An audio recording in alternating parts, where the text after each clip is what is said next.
Les producteurs de poivre à travers les différents bassins que sont Penja, Loum, Ndjombe, Mbanga et Bouba ont tenu leur assemblée générale ce mercredi 30 juin.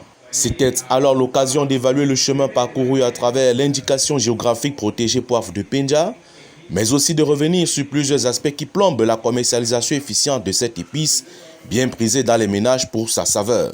Quelques soucis relevés au cours de ces travaux, la concurrence déloyale avec les producteurs internationaux qui vendent leurs poivres sur le sol camerounais plus cher que les producteurs locaux. Vous savez, c'est une entreprise agricole.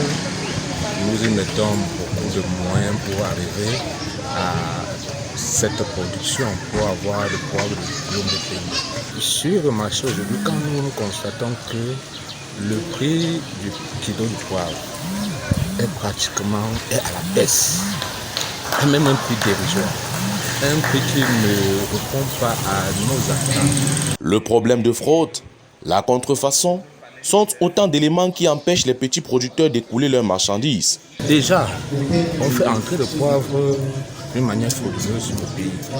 Et ça fait que ça impacte sur le prix. Ça impacte sur le prix du poivre sur le marché. L'État qui devrait se hâter, faire un travail de fond, ainsi pour nous permettre de profiter de notre produit.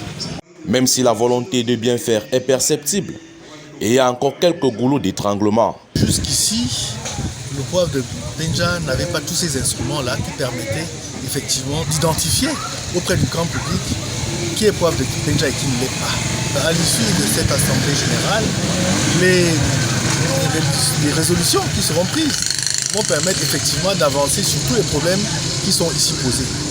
Pour le délégué d'arrondissement de l'agriculture, le gouvernement fait des efforts. L'IG Poivre fait déjà beaucoup en accompagnant les petits producteurs, parmi lesquels on retrouve de nombreux jeunes, principalement les jeunes qui ont été formés par le PA Jeunes et qui actuellement sont à pied d'œuvre sur le terrain. Tout ce que je peux leur dire, c'est que le gouvernement ou les pouvoirs publics, par ma voix, continuera à les accompagner dans la mesure du possible, de manière à ce qu'ils puissent atteindre leurs objectifs, ce qui pourrait leur permettre de sortir de l'agriculture de subsistance pour une agriculture de développement.